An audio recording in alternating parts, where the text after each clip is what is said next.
Our guest tonight is independent journalist, author, activist, filmmaker, Derrick Broze. You can follow him on Twitter. Let me pull up.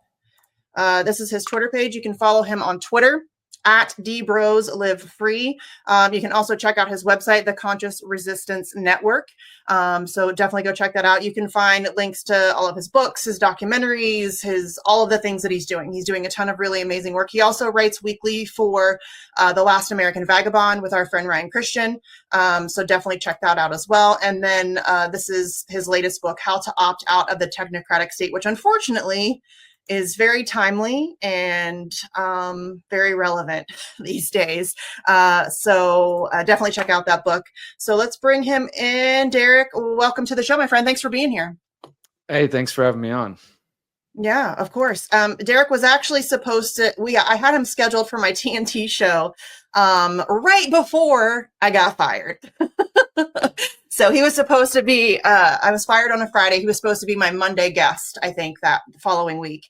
And I woke up at 6 a.m. to an email that they were cutting back on all staff. And then they ended up shutting down because they couldn't get more funding. So, okay.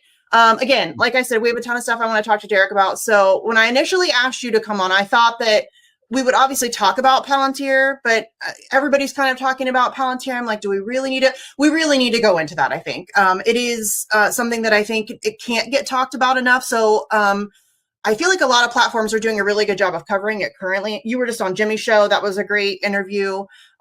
You've done multiple shows on it. Everybody's kind of discussing it.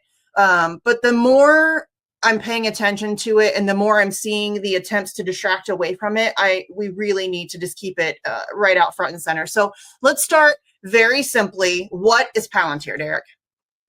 Yeah, thank you for that introduction. And I think you're absolutely correct that this is a conversation that thankfully it is getting out there more, but it's still something we need to focus on, especially because there are numerous distractions out there trying to pull us away from it. So Palantir is one of many post 9/11 companies that were created in that post 9/11 kind of hysteria. We need to track everybody. We need mass surveillance. We need to come up with new ways to prevent these alleged terrorist attacks from happening again.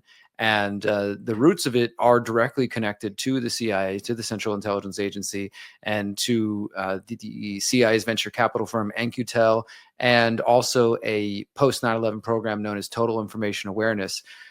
Many people are probably familiar with the logo, if not the program itself. The logo is this infamous pyramid with an all-seeing eye overlooking the planet. That was literally their logo post 9/11. And I think from my perspective, the intelligence community, the government, they were sort of testing the waters and seeing what they could get away with.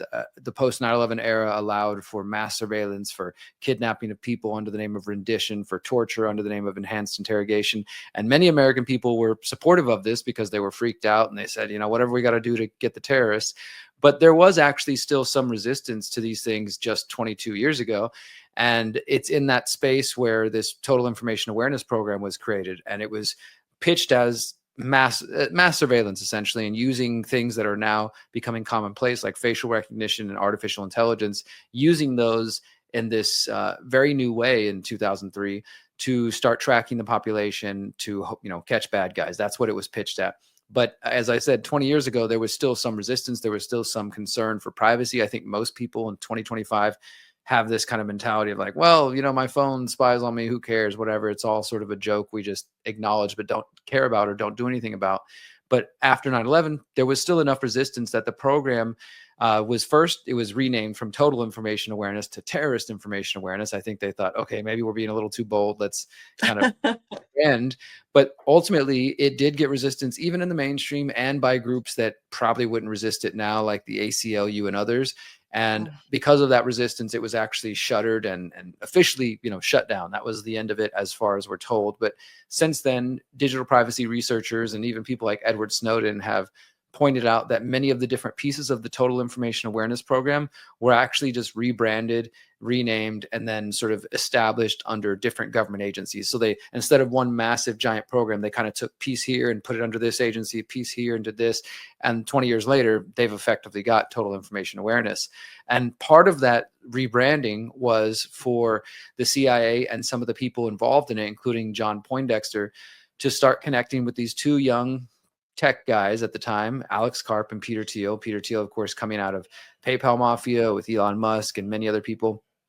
And they basically started to pitch them on ideas that sounded a lot like total information awareness. And what it appears, I think all signs point to them taking the program, and after realizing it was not going to happen through governmental means, trying to take it to the private industry. And of course, I use private loosely because Palantir, like many other big tech companies, received their first client was the CIA. Their first, their first investments besides Peter Thiel were the CIA's venture capital firm NQTel.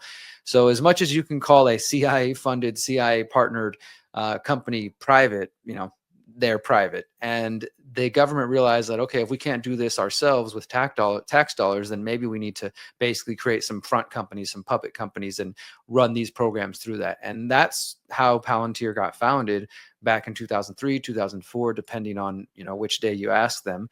And they've been around since then. It's not that they're a new company and, everybody's starting to learn about them, but obviously, I've been reporting on this. I know James Corbett has, of course, Whitney Webb and others have been talking about this for years now, but they have absolutely, I would say, grown in importance in the Trump administration, the second Trump administration. I wrote an article for TLAV a couple weeks ago called "Welcome to the Palantir World Order," just outlining all the different contracts and the different agencies that are working with Palantir, from the IRS related to immigration, related to taxes, and in the ICE related to immigration.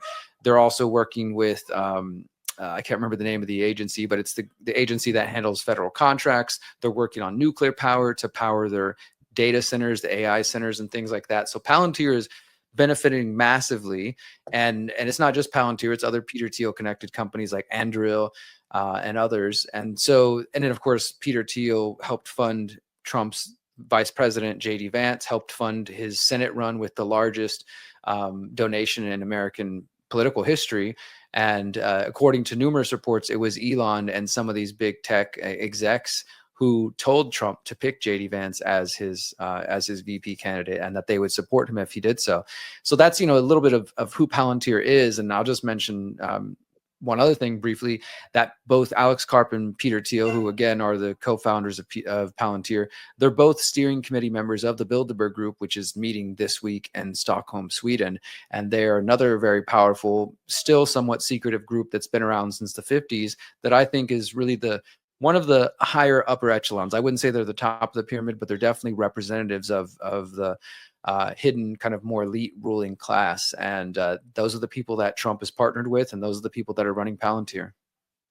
Yeah, and the Bilderberg Group is, again, like you said, it's very kind of secretive and shadowy. I think only recently they've really kind of had more of a public-facing front. It's obviously they're not talking about all of the things that they're doing, but and as an Ohio girl, I'm very familiar with JD Vance and his connections to Palantir, unfortunately.